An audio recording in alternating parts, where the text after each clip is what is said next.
예, 여로보암은 솔로몬이 이스라엘의 우상을 끌고 들어온 곳에 대한 하나님의 심판으로 북이스라엘의 왕이 될 수 있었죠. 그죠? 북이스라엘의 초대 왕은 여로보암인데 이 여로보암이 등장하게 된 이유가 이제 솔로몬의 죄악 때문이죠. 어쨌든 솔로몬의 그 잘못과 그 아들 르호보암의 그 신앙의 부족함에 대한 경고가 이제 나라의 분단이죠. 분단이고 여로보암이었던 것입니다. 그래서 여로보암은 자기가 북이스라엘의 왕이 될 때 자기가 왜 왕이 되었는지를 망각해서는 안 됐어요. 그 여로보암이 이걸 모르지 않았거든요. 선지자로부터 들었으니까 네가 이제 왕이 될 거야 라고 얘기를 들었으니까요. 알고 있었는데 그럼 지가 왕이 됐을 때 자기가 왜 왕이 됐는지를 분명히 인식하고 있었어야죠. 그렇죠? 왜 왕이 될 수 있었는지는 분명히 인식하고 있었어도 이렇게 나라를 저딴 식으로는 안 이끌고 갔겠죠. 근데 그렇지 못했습니다. 그렇지 못했고 그도 하나님을 떠났어요. 떠나고 우상을 섬기다가 하나님의 심판 아래서 죽게 됩니다. 그리고 그의 아들 나답도 그 아비의 잘못을 반복적으로 여로보암의 아들이 나답이거든요. 그 나답도 지네 아빠랑 똑같은 짓 하다가 이사갈 지파의 바하사가 반역을 일으켜가지고 그 가문이 이제 멸절하죠. 여로보암의 가문이. 근데 반역으로 왕이 된 바하사도 하나님을 섬기지 않았어요. 안차 하나님께서 선지자 예후를 통해서 경고를 하셨습니다. 분명히 그리고 그가 자연사 한 후에 그 아들 엘라가 왕위로 물려받지만 그는 왕위에 오른 지 2년 만에 시므리의 반란으로 죽습니다. 죽고 그의 가문도 멸절해요. 일단 기본 디폴트 값이 그냥 멸절이에요. 우리나라 옛날에 반역하면 3족을 멸하듯이 9족을 멸하죠. 반역은 거의. 이 구족이 어떤 의미인지 아시죠? 3족 멸한다라는 게. 3족은 내가 예를 들면 이제 김씨 집안이잖아요. 이 김씨 집안만 멸하는 게 아니에요. 제 와이프 아내 쪽에 그러니까 한씨 집안도 다 망하는 거예요. 양쪽을 다 몰락시키는 게 3족을 멸하는 겁니다. 그러니까 씨가 말라요. 완전히 망하는 겁니다. 하여튼 이 두 왕조가 여로보암이나 여로보암 다음에 이제 나타난 두 왕조는 이제 둘 다 하여튼 앞에 여로보암이나 그 다음에 반란을 일으켜서 왕조를 세운 왕조도 두 대만이 다 망합니다. 오래 안 가요. 하지만 북이스라엘 백성들이 시므리의 쿠데타를 지지하지 않았고 오히려 그 오므리 군대 장관을 왕으로 추대했습니다. 오므리가 군대를 이끌고 시므리가 머물렀던 왕궁을 포위하자 그 시므리는 스스로 그 왕궁에 불을 지르고 불에 타 죽어요. 왕이 된 지 7일 만에 일어난 일입니다. 그래서 이 사람에 대해서는 이제 학자들마다 약간 해석하는 게 다릅니다. 그 왕조로 인정할 것이냐, 아니면 그냥 반란군이었냐, 이점에서 끝내요. 나뉘어요. 이 권력의 공백이 생기면 이제 토우 세력들이 일어나죠. 그렇죠? 이제 너도 나도 이제 나도 왕이 될 수 있다 하면서 이제 일어나기 시작합니다. 그러면서 디무니와 오므리 간에 또 권력 싸움이 일어나게 되거든요. 일어나게 되고 이 싸움에서 오므리가 승리해요. 그래서 이제 그가 최종적으로 북이스라엘의 왕이 됩니다. 오므리는 이제 일단은 국민들의 민심을 얻은 사람이에요. 그러니까 좀 유리한 측면이 있었죠. 거기에다가 또 어쨌든 군대 장관이었으니까 그 여로보암을 몰락시킨 그 다음 왕조의 군대 장관이었거든요. 그러니까 그 군대 장관이었으니까 어쨌든 자기 밑에 수하들도 많고 훈련받은 군인들이 있었던 거죠. 이때 당시에는 정규군은 없어요. 그 고대 사회의 정규군을 우리 조선 시대도 정규군은 없어요. 정규군을 유지하려면 나라가 잘 살아야 되거든요. 이거는 현대 사회에 와서나 정규군이 들어온 거지. 원래는 그때그때 필요할 때마다 그냥 징집한 겁니다. 조선시대 다 그랬어요. 정규군이 거의 없었습니다. 그래서 율곡이 10만 양병설을 주장했던 것도 못해요. 그 군대를 유지하려면 나라가 휘청거리니까요. 그런 겁니다. 그때그때 필요하면 이제 농사 짓다가 놔두고 그냥 전쟁하러 가는 거예요. 곡괭이 들고. 어쨌든 결국은 이제 오므리가 권력을 잡게 됩니다. 우리는 이렇게 나열된 역사의 사건 속에서 하나님께서는 이제 당신님을 섬기지 않는 자들을 심판하신다는 이제 귀한 교훈을 얻게 되죠. 그리고 그것은 이 열왕기서가 기록될 때 이 책의 1차 독자인 바벨론에 포로된 그리고 디아스포라된 이스라엘에게 저들의 현실이 무엇 때문에 그 모양 그 꼬라지가 됐는지를 충분히 설명하죠. 너네 조상들이 이랬다라는 거죠. 그러나 이 문제는 더 넓은 의미에서 이제 우리가 좀 살펴봐야 되고 이해가 되어야 합니다. 우리가 지난주에 살펴본 바와 같이 하나님의 통치라는 것은 종교라는 영역에 국한되는 것이 아니다 그랬죠. 그렇죠? 이것은 정치, 경제, 사회, 문화, 교육 그리고 종교와 같이 분할되고 지역적으로 어떻게 치부될 만한 문제가 아니고 온 우주와 모든 존재와 역사에 관한 이야기라는 말입니다. 우리가 지난 시간에 서구 역사에 대해서 이제 쭉 살펴봤죠. 그렇죠? 르네상스부터 이제 2차 대전, 1, 2차 세계대전까지 일어나고 난 뒤에 어떻게 됐나. 이걸 쭉 살펴봤어요. 그죠? 이스라엘이 하나님을 버리고 우상을 섬기며 스스로 주인이 되려고 했을 때 그들의 현실과 결과가 어떠했는지를 우리가 살펴보면서 그 인류가 르네상스를 통해 하나님을 버리고 인본주의를 찬양하면서 그러면서 나타난 오늘날의 결과. 그죠? 그럼에도 이 둘의 공통점은 둘 다 하나님께로 돌아가지 않았다라는 거죠. 그때 그렇게 됐을 때 어떻게 됐냐라는 거예요. 이제 우리가 역사를 통해서 쭉 살펴봤죠. 그렇죠? 지난 시간에. 기억이 안 나시면 주보를 보시면 됩니다. 이러한 사건들을 통해 결국 구약의 이스라엘은 절망했어요. 그죠? 나라가 망했으니까요. 절망했습니다. 그리고 서구 사회도 동일하게 1, 2차 세계대전을 통해서 절망했습니다. 우리나라는 그때 식민사회라 가지고 일제 식민을 겪고 있던 때라 다른 나라가 어떻게 돌아가는지 세계가 어떻게 돌아가는지 몰랐어요. 우리는 우리 살기 바빴거든요, 진짜. 근데 이제 난리도 아니었던 거죠. 그러다가 이제 서구 사회는 2차 대전이 끝난 뒤에 완전 무너져 내립니다. 이게 물질적으로 무너져 내린 게 아니고 정신적으로 무너져 내린 거예요. 철학이 다 무너졌어요.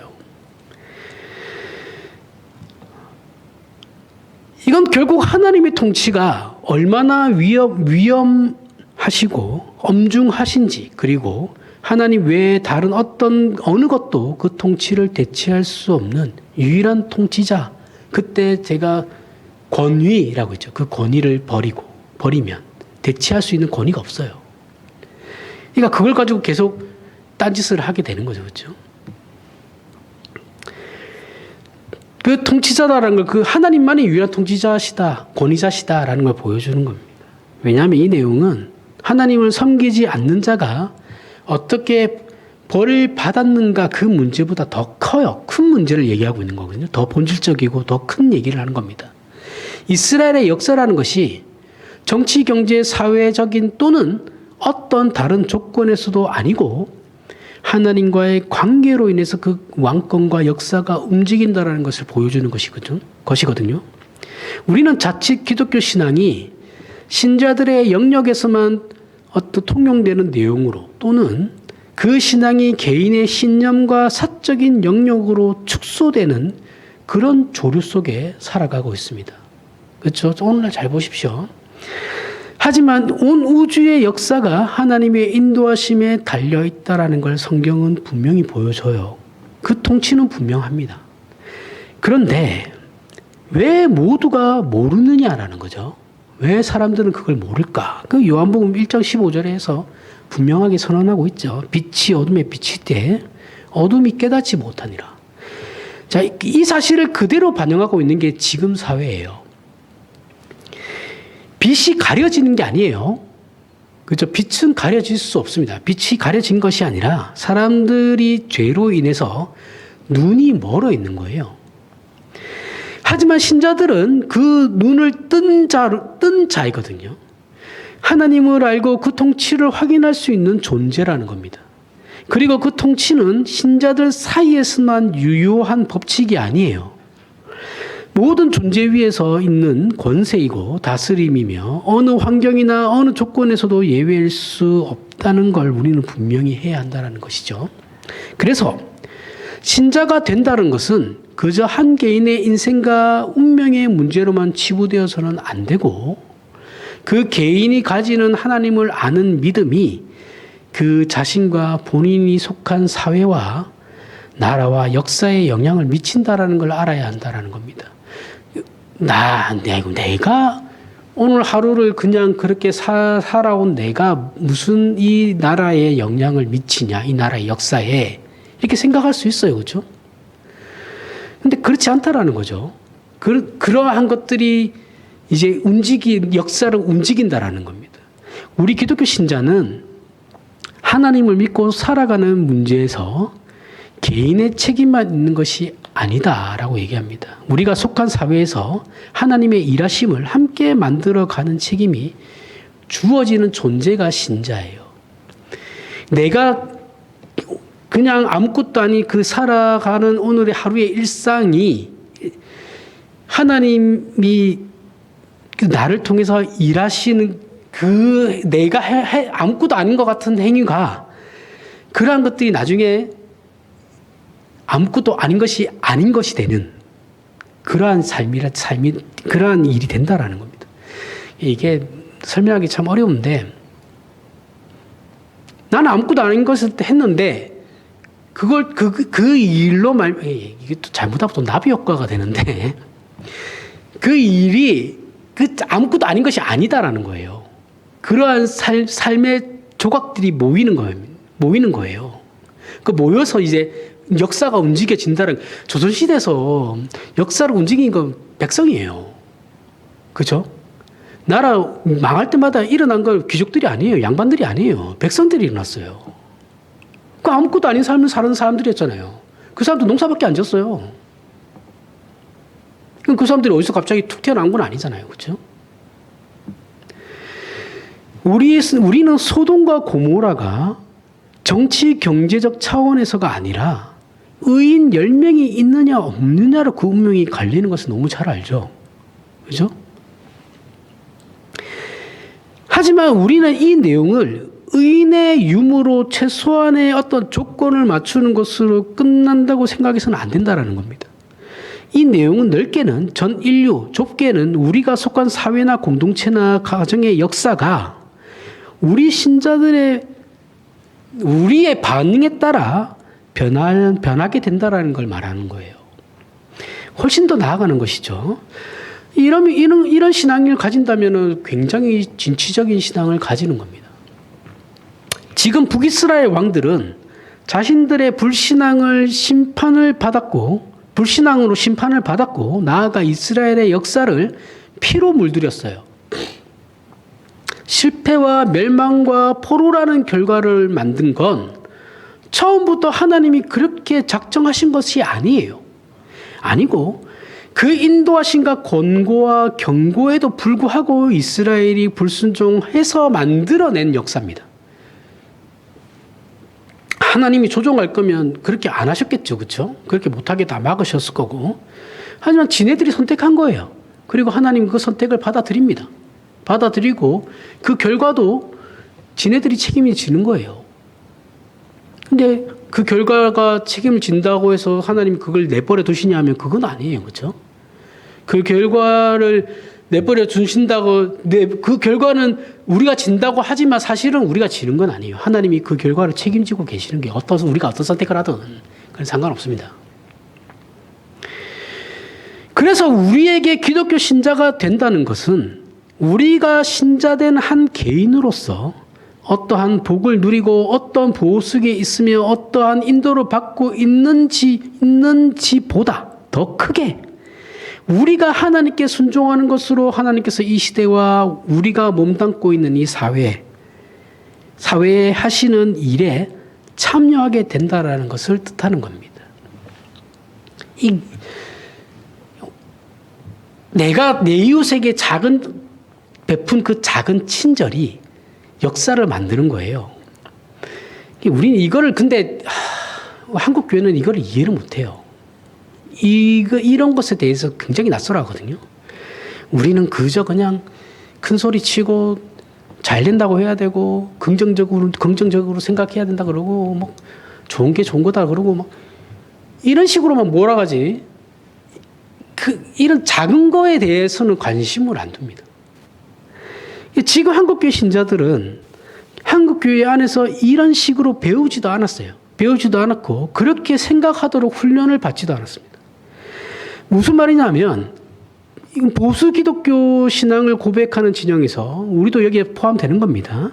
복음이 이 땅에 들어왔을 때 그 신앙을 토착화시키지 않고 그대로 수용해서 믿고 있어요. 이거는 굉장히 훌륭한 겁니다. 훌륭해요. 훌륭한데 귀한 일이에요. 근데 토착화는 시키지 않았는데 세속화는 시켰죠. 세상적인 기대와 방법을 교묘하게 신앙과 섞어버렸어요. 그렇죠?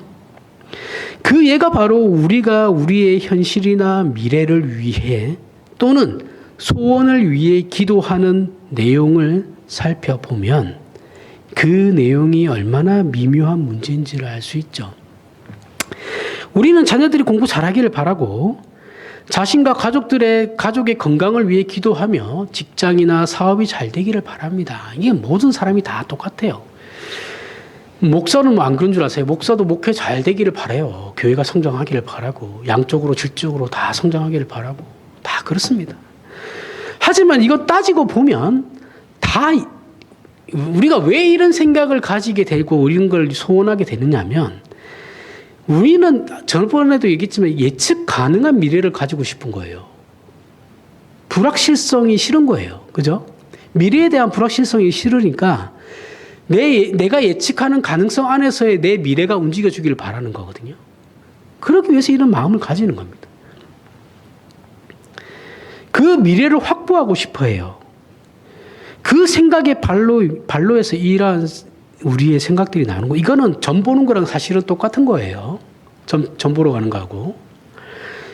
분명히 우리가 하나님께 구하는 행위인 기도는 당연히 하나님께서 역사하실 것과 그분만이 유일한 통치자시다라는 걸 인정하며 행하는 정당한 기도입니다. 그렇다고 그 기도가 정당하지 않냐 하면 아니요. 정당합니다. 정당한 기도예요.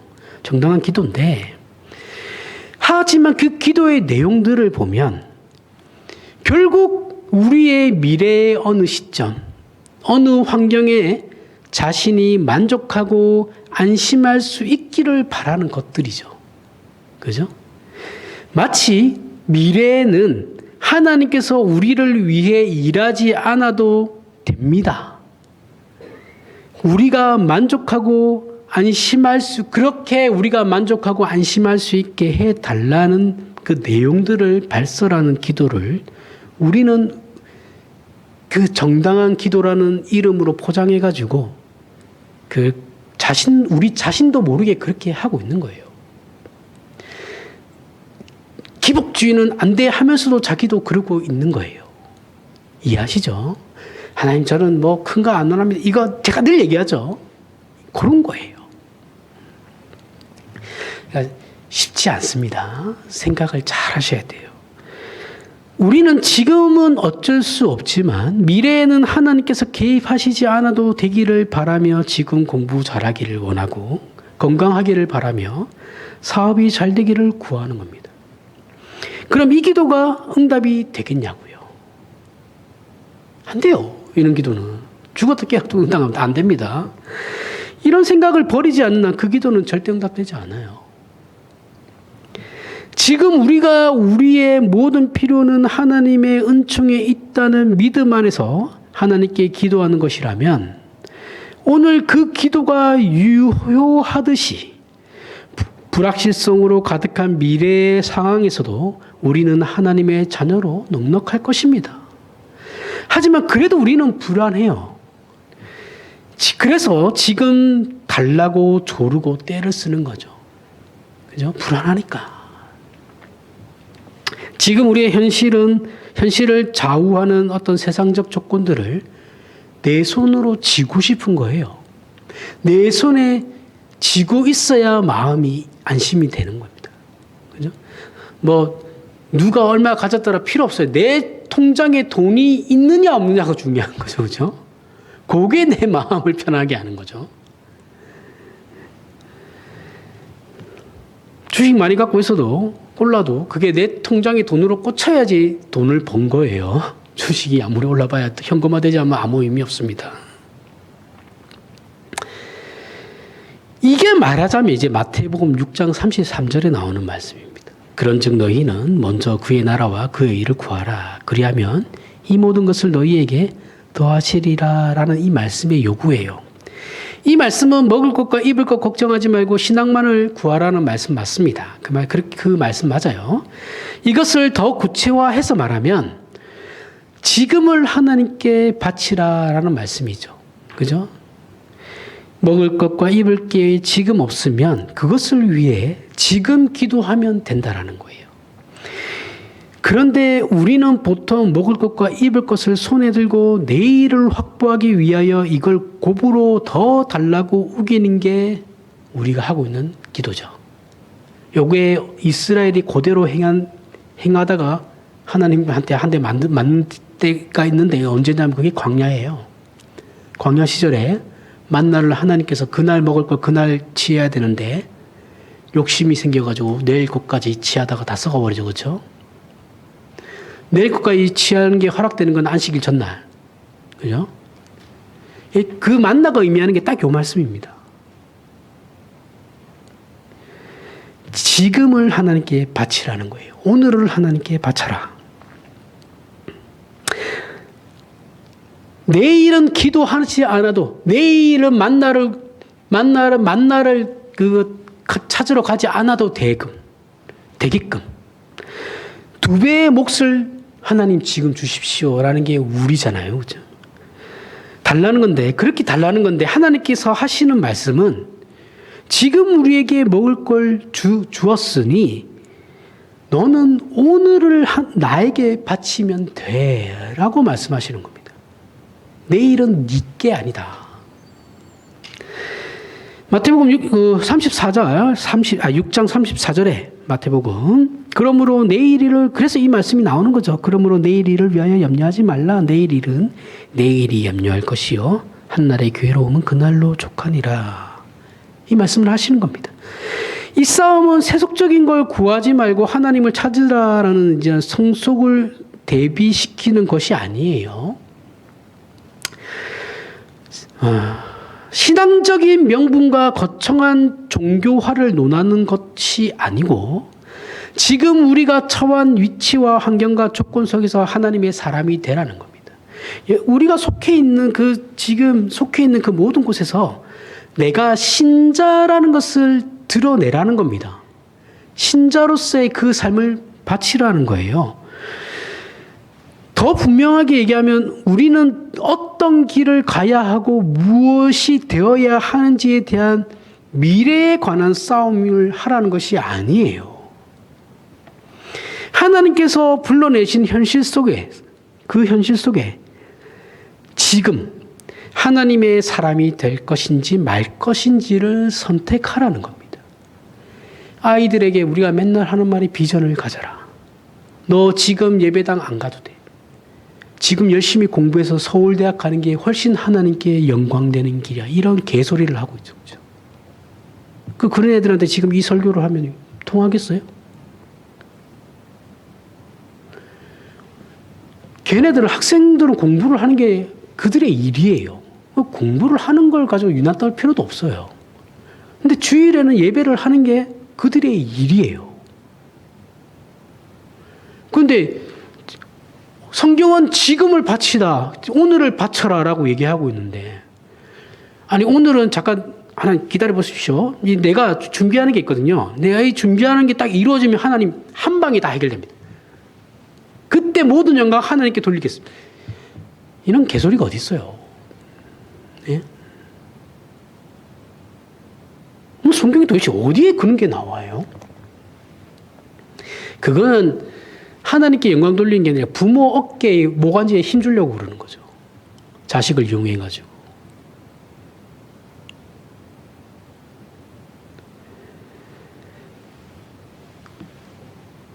우리가 보다 명분적인 삶을 살아야 한다라는 건 소명과 사명에 관한 겁니다. 목사가 되는 게 하나님의 뜻인가라는 문제는 전혀 다른 성격의 것이에요. 그거하고는 다른 거예요, 지금 얘기하는 건. 지금은 그 문제를 얘기하는 게 아니에요. 지금 우리의 조건, 즉, 특별히 내세울 것도 자랑할 것도 없는 우리의 조건 속에서 또는 그런 삶 속에 있는 그 지금을 모든 신자는 하나님께 바치라라고 얘기하고 있는 거예요. 주일날 예배하고 예배 끝나고 가서 공부해도 되잖아요. 뭐 예배 시간 뭐 한 두세 시간 합니까? 1시간이면 끝나는데 그 1시간 못 빼가지고 대학 못 갈 거면 그냥 그 대학을 안 가는 게 낫습니다. 뭐 얼마나 그래봐야 주일 1시간씩 빼면 52주니까 뭐 그래봐야 52주잖아요. 52시 이틀 조금 넘네요. 뭐. 딴 날 열심히 하면 되죠. 지금을 바친다는 건 지금 그 환경과 조건에서 하나님의 사람이 되는 것이죠. 그렇죠? 나중이 아니에요. 하나님 지금은 제가 이렇게 이 처지가 그렇지 못하니까 나중에 이렇게 해서 한 방에 이렇게 빵. 이 사업 성공하면 제가 한 방에 건축 헌금 빵. 하나님이 그렇게 하시라고 얘기하시는 게 아니라 네가 지금 사는 그 순간을 하나님의 신자로 살라는 건데 그건 안 하고 계속 뭔가를 해서 빵 한 방에 그러면 한탕주의 거기에도 신앙에서도 이제 한탕주의가 나와요 우리는. 그죠? 옛날에 아버지도 맨날 홍콩에서 배만 들어오면 다 해결된다 걱정하지 마라. 그래서 엄마도 뭐 10년 동안 뭐 배 쫄쫄 굶기고 이 새끼들하고 그런 일 많았죠. 드라마에도 맨날 나오잖아요. 옛날에 뭐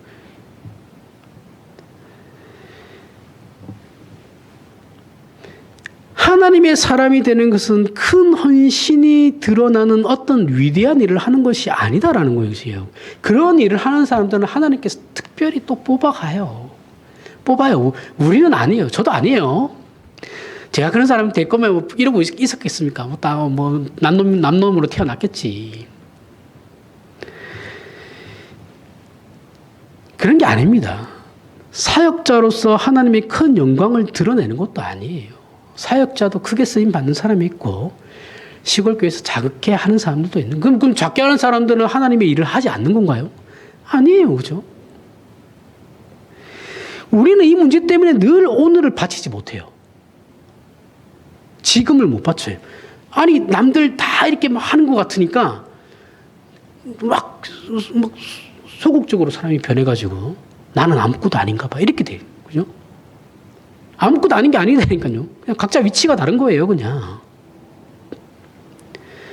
자기 위치에서 그냥 하면 돼요. 신앙이라는 건. 그러니까, 그래서 핑계 댈 수 없다니까요. 저는 제 위치에서 제가 부름받은 자리에서 그냥 내일 일 열심히 하면 되는 거고, 여러분들 받은 데서 다 열심히 하면 되는 겁니다. 그러면 좋은 신자예요.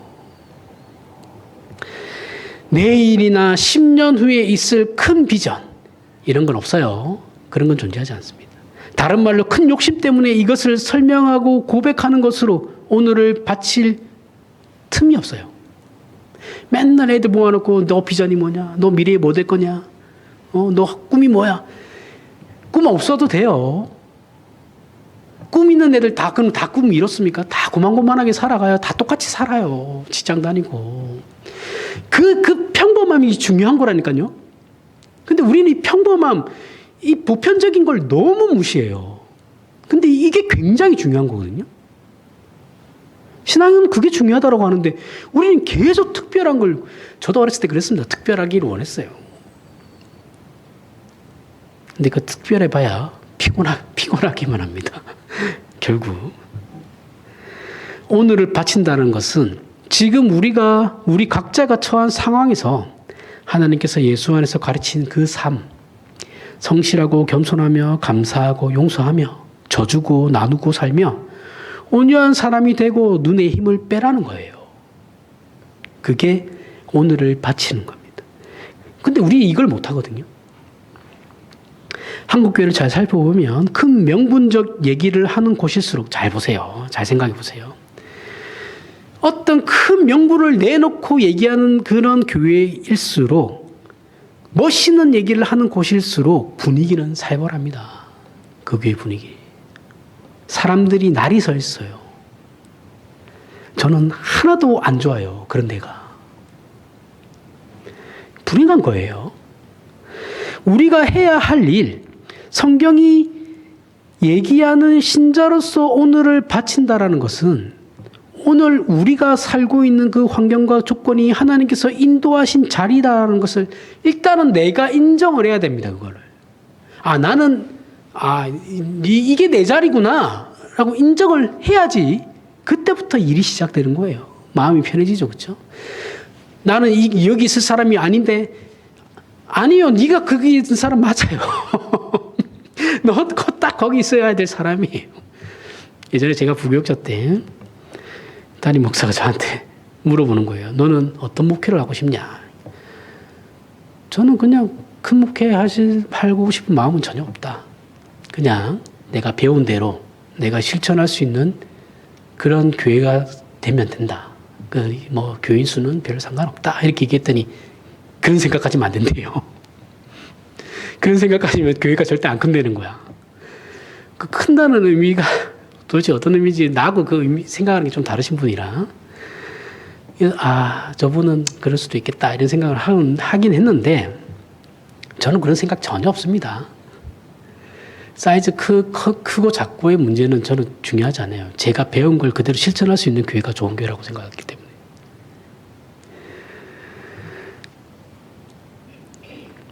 그 인정을 내가 먼저 해야 되는 거예요. 나는 왜 이렇게 힘들고 어려운 환경에서 자라고 지금도 여전히 그러한가? 하나님께서 나를 이곳으로 부르셨구나라고 그걸 인정해야 되는 거예요. 그리고 거기서 하나님의 사람으로 살 것을 우리가 하나님 앞에 약속을 해야 되는 겁니다. 어떤 모양과 어떤 업적을 남기려고 하지 마세요. 무슨 그렇게 하실 필요 없습니다. 뭔가를 남겨야지. 걔도 사람이 태어났으면 이름 석자라도 아니요. 그러지 마세요. 소리 소문 없이 왔다 가도 돼요. 하나님은 다 아세요. 하나님께서 부르신 그 자리를 하나님의 사람으로 지켜내는 게 중요한 거예요. 업적 남기려 하다가 더 큰 사고 치지 말고. 여기에 대표적인 인물이 이제 요셉입니다. 우리가 예전에는 요셉을 하도 까가지고 오늘은 요셉을 조금 칭찬하려고 합니다. 누구보다 억울한 인생을 살았던 사람 중에 한 사람이에요. 그렇죠? 요셉보다 억울한 사람도 별로 없습니다. 야곱은 지 성별에 지 잔머리 굴리다가 그렇게 된 거예요. 그렇게 된 거고, 편안한 삶을 산 건 이삭이죠. 말년에 자식들 둘이 싸워가지고 좀 속 타긴 했지만 어쨌든 편안한 삶을 산 건 이삭입니다. 그다음에 요셉은 힘들죠. 정말 힘들게 살았죠. 억울하게 살았습니다. 형제들에게 미움을 받아요. 단지 야곱의 아버지가 요셉의 라헬을 더 사랑했다는 이유만으로 이제 미움을 받죠. 노예로 팔려갑니다. 거기서도 억울하게 죄인이 되어서 또 옥에 갇혀요. 그 인생이 형통하거나 편했을 리가 없죠. 당연히. 그가 아무리 신앙이 좋아도 그 인생의 고단함을 그 인생 신앙으로 감면받을 수도 없어요. 그런 식으로 되지 않습니다. 하지만 요셉은 잘 살펴보면 하나님께서 인도하신 삶의 모든 자리에서 어찌 되었든 간에 하나님의 사람으로 자신의 삶을 포기하거나 외면하지는 않았습니다. 그죠? 억울한 자리로 갔으면 그 억울한 자리에서 요셉은 어쨌든 성실하게 살았어요. 그리고 또 억울한 자리로 또 가게 되면 억울한 자리로 갔지만 어쨌든 거기서도 또 성실하게 살았어요. 대단하죠? 이건 대단합니다. 그래서 요셉이 굉장히 그 삶이 참 기이한 거예요. 그로 인해서 그의 가족이 세계적인 기근 속에서도 구원을 받아 애굽으로 이주하고 잘 대접받았습니다. 그러다가 400년이라는 시간이 지나고 난 뒤에 이제 노예로 전락하게 되고 그 후에 하나님의 부름을 받은 모세로 말미암아 출애굽에서 가나안 땅에서 나라를 세우게 됩니다. 그렇게 이스라엘이란 나라를 형성하게 되는 발판을 마련한 게 요셉입니다. 그는 죽을 때까지 이런 일이, 생각해 보세요. 자신이 노예로 팔려갔고 노예에서 감옥까지 가게 됐어요. 완전 바닥까지 갔거든요. 그 자신의 인생으로 한 나라가 이러한 자기의 삶, 아무것도 아닌 삶이잖아요. 감옥에서 뭐 성실히 살아봐야 사회에서 성실히 사는 사람하고 차원이 다르잖아요. 그 감옥에서 해봐야 그 감옥 안에서 사람들만 알지. 거기는 그들만의 세계니까. 그러한 삶에, 그러면 거기서 성실하게 살 이유가 있겠어요? 없죠. 세상 사람들 논리대로 한다면. 그렇게 살 필요가 없잖아요. 근데 거기서 성실하게 살았단 말이에요. 하나님의 사람으로. 그러면 그때 요셉이 알았겠냐고요. 내가 여기서 이렇게 성실하게 살면 나중에 400년 뒤에 이스라엘이라는 국가가 세워질 거야. 모르죠. 요셉이 어떻게 알아요, 그거를. 지가 총리가 될지도 모르는데. 근데 그런 거 상관없이 그냥 성실하게 살았어요. 뭐 하나님께서 준비시켰다는 아니에요. 하나님께서 준비시킨 거 아닙니다. 하나님은 사람을 준비시키고 안 시키고 중요하지 않아요. 그냥 들이다 됐다 씁니다. 그냥. 그러면 준비시켰으면 이게 말이 안 되는 게 요셉을 준비시켰대. 모세도 준비시켰대. 뭘 준비시켜요? 준비시켰으면 그 왕자 때 그때 잘났을 때 그때 써야지. 안 그래요? 그러면 다 늙어 빠져가지고 이제 쓰지도 못할 그 노인네를 불러다가 쓰는데 그게 무슨 준비시킨 거예요? 그 말도 안 되는 소리들을 자꾸 뭘 준비시켜요? 준비시킨 거 아닙니다. 그런 거 아니에요. 근데 한참 이게 유행했죠. 그래서 기회가 준비가 되어 있어야 기회가 왔을 때 기회를 잡는다. 그거는 하나님의 논리하고는 안 맞아요.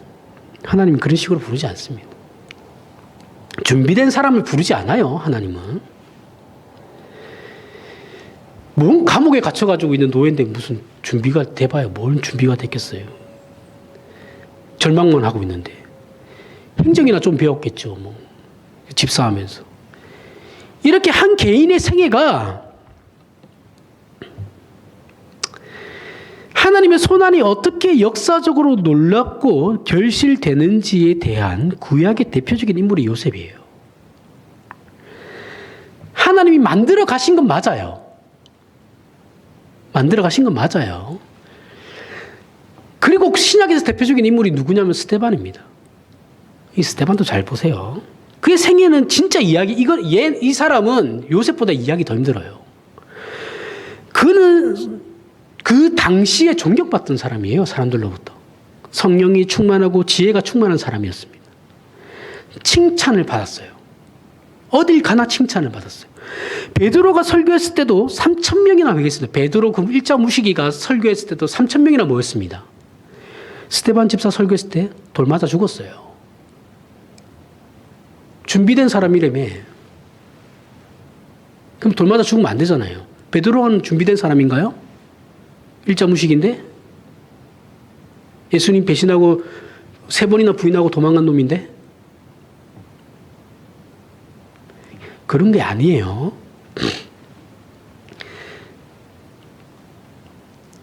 그 주동자가 누구였어요? 바울이죠. 그죠? 바울은 더 많은 기독교인들을 죽이기 위해서 다메섹으로 가다가 길에서 다메섹 도상에서 그 다메섹으로 가는 길에 예수 그리스도를 만나고 돌아섭니다. 바울은 참으로 놀라운 사명과 순종과 인내 속에서 살아온 생입니다. 그렇지만 그를 그렇게 만든 게 누구예요? 본질적으로는 하나님이신데 계기는 스데반이에요. 그렇죠? 스데반이 죽음으로 말미암아 바울이 등장하게 되는 겁니다. 그 이유는 바울이 회심하고 나서 자기 평생에 바울을 발목을 잡았던 건 스데반의 죽음이에요. 그죠? 내가 한 사람의 위대한 지도자를 죽였구나, 교회에. 그게 죄책감으로 아무리 용서를 받았다고 해도 그게 안 남아있겠어요? 어디 가서 설교할 때마다 아마 그게 찔림으로 막 왔을걸요? 내가 이래도 되나? 내가 스데반을 죽였던데. 내가 용서받을 수 예루살렘 교회가 용서를 해줘요, 다. 용서함 받습니다. 용서함 받는데도 그게 공적으로는 용서함 받았다 해도 내 마음에 그게 안 찔리겠냐고요. 할 때마다 찔리지.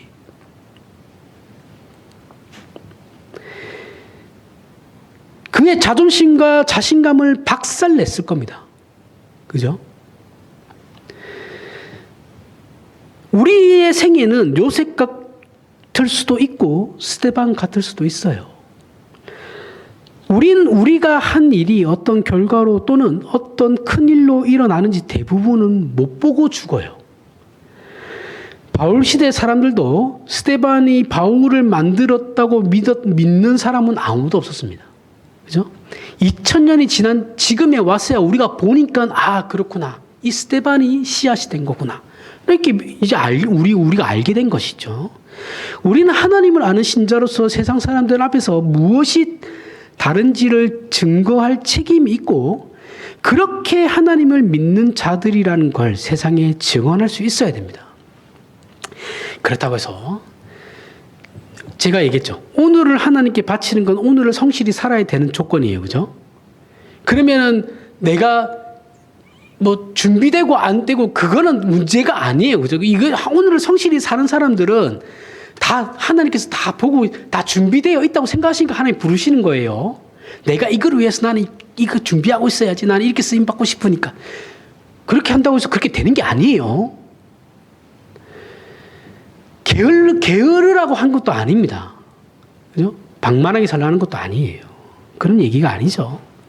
우리 신자는 세상적인 것에 욕심을 내지 않습니다. 하나님으로 만족해요. 그래서 지금의 현실적인 조건과 상황을 수용해야 합니다.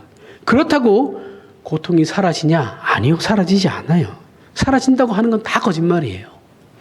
오히려 고통과 갈등은 죽는 그 순간까지 따라다니고 신자의 인생은 고단하기만 합니다. 하지만 절망하지 않고 비극적이지는 않아요. 신자는 그 현실을 받아들여서 거기서 하나님의 사람으로 살기로 작정한 자들이기 때문에 그런 겁니다. 신자의 생애는 길을 선택하는 것이 아니에요. 삶의 방식을 선택하는 겁니다. 이쪽으로 나아가야지가 아니에요. 그쪽으로 나아가야지는 미래지향적인 거죠. 그죠?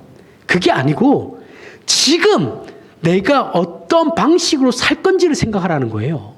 성경은. 그러다 보면 그 길로 가게 돼요. 근데 우리는 자꾸 방향을 정해놓고 저쪽으로 가야지 그러면서 지금은 안 해요. 성경은 지금 그렇게 살다 보면 그쪽으로 가게 되는 거야 라고 얘기하고 있는 거라니까요. 이 차이가 있습니다. 저쪽을 향해 나갈 거야. 그쪽으로 가기 위해서 오늘을 성실히 살아야 되는 거예요. 주어진 현실과 조건을 하나님의 사람으로서 반응해야 되는 겁니다. 하지만 우리는 이것을 놓침으로써 성경의 경고도 함께 놓치죠. 마태복음 25장 40절에 임금이 대답하여 이르시되 내가 진실로 너희에게 이르노니 너희가 여기 내 형제 중에 지극히 작은 자 하나에게 한 것이 곧 내게 한 것이니라 하시고 45절에 이에 임금이 대답하여 이르시되 내가 진실로 너희에게 이르노니 이 지극히 작은 자 하나에게 하지 아니한 것이 곧 내게 하지 아니한 것이니라. 지극히 작은 자라는 건 우리의 사소한 일상이죠. 그렇죠? 일상 속에서 우리가 베푼 작은 친절이에요. 큰일이 아니에요. 사소한 것을 하는 겁니다. 사소한 것에 대한 얘기를 하고 있는 거예요. 신앙생활은 사소한 것에 충성하라는 것을 얘기하는 거예요. 여기서 말하는 지극히 작은 자가 누굽니까? 우리와의 관계에서 이해관계에서 우리가 내가 속해 있는 그곳의 이해관계 속에서 대접받지 못한 자. 뭐 저런 인간이 다 있어. 하는 그런 인간. 그런 사람에게 베푼 작은 친절. 싫죠. 저도 그런 게 싫은데 하라고 하니까 해야 되는데 하기는 해야 되는데 선뜻 가진 않죠, 그렇죠? 근데 그렇게 해야 된답니다. 이 사람을 도와주면 아무런 보상도 못 받고 외면한다고 해서 큰 손해 될 것도 없는 사람, 비난받을 일도 없는 사람에 대해서 말하는, 내가 저 사람을 도와줬다고 해서 다른 사람이 나를 칭찬할 것 같지 않은 사람, 그런 사람들 도와주라는 거예요. 이건 우리 삶에서 언제나 쫓아다니면 이제 신자들의 모든 환경입니다. 또 동일한 환경이에요. 우리는 큰일, 주로 국가와 민족을 위해서 기도하고 땅끝을 논하다가 정작 이게 한국교회 고질병이에요. 정작 우리 가족, 친구, 믿음의 동지들에게는 다 잘 못해요. 그죠? 맨날 나라를 위해서 그놈의 조창기도에 제발 좀 없애버렸으면 좋겠는데 안 한다고 하니까 속이 시원해요, 진짜. 이게 무슨 조창기도예요? 그 권력자들 빌 붙어가지고 하는 거지.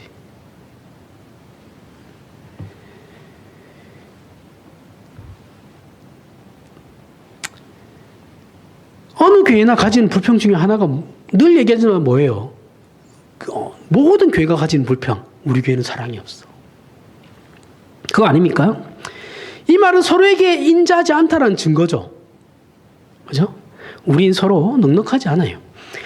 모든 족속과 모든 민족에게라는 표를 걸고 있는 한국 교회가 왜 같은 교회 공동체 안에서 서로 마주 보는 게 힘듭니까?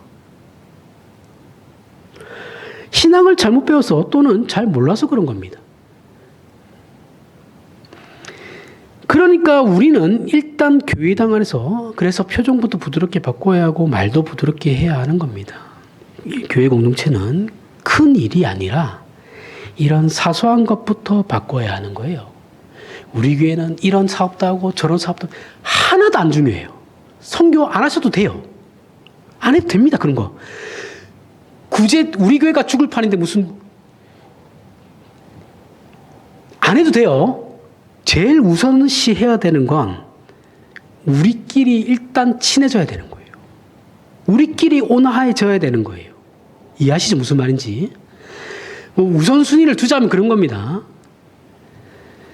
사소한 것에 서로가 관심을 가지고 이게 하나가 되는 게 중요하다는 겁니다. 그러면 사업도 저절로 하게 됩니다. 우리의 매일매일의 일상에서 사소한 것을 하나님께 바쳐야 되는 겁니다. 그것이 바로 오늘이에요. 오늘, 지금. 너희는 먼저 그의 나라와 그의 의를 내일이 아니에요. 그죠? 10년 뒤가 아닙니다. 바로 지금이에요. 지금. 오늘. 지금을 구하라는 말이죠. 지금 구하라는 거예요. 이 말은 내일이라는 이름으로 오늘을 면제받지 못한다는 말이기도 합니다.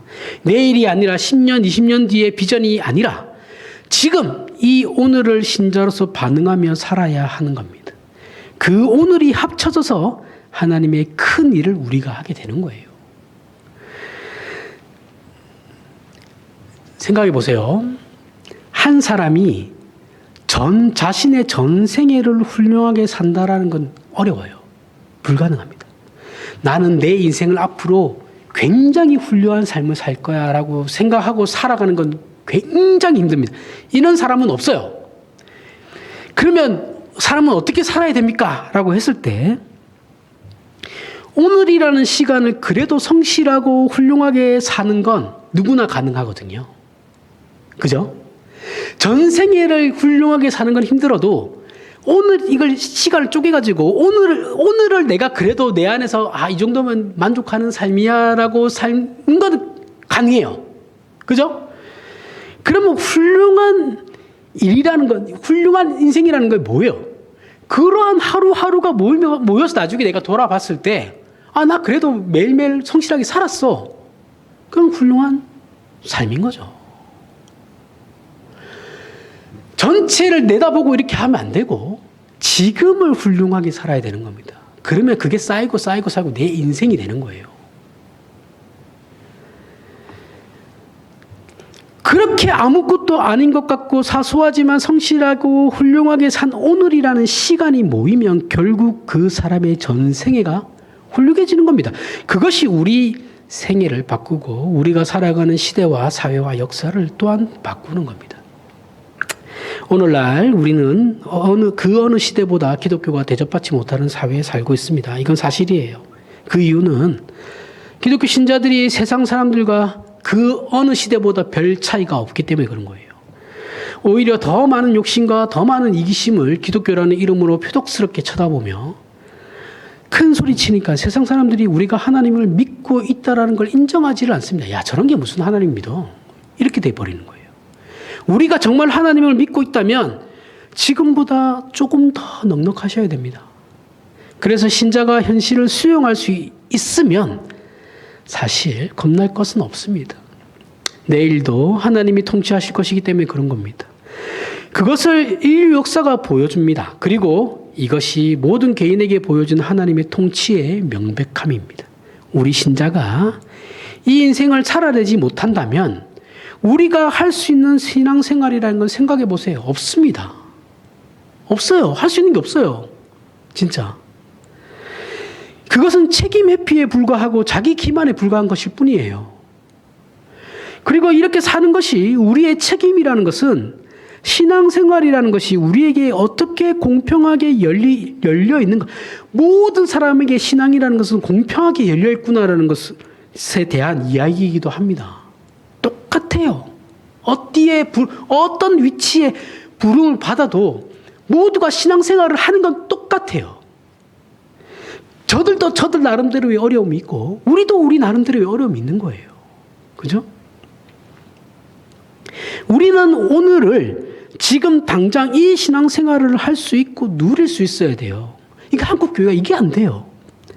그래서 우리는 어디 쫓아다니면서 남들은 이랬네 저랬네 이런 얘기 절대 들을 필요 없고 우리의 인생이 나의 인생이 그 자체가 하나님의 기적이라는 것을 확인하셔야 돼요. 그리고 이런 우리를 통해서 하나님께서 나라도 구하고 이 시대와 이 사회의 복도 주시는 겁니다. 그런 인생을 사는 저와 여러분이 되길 바랍니다. 기도하겠습니다.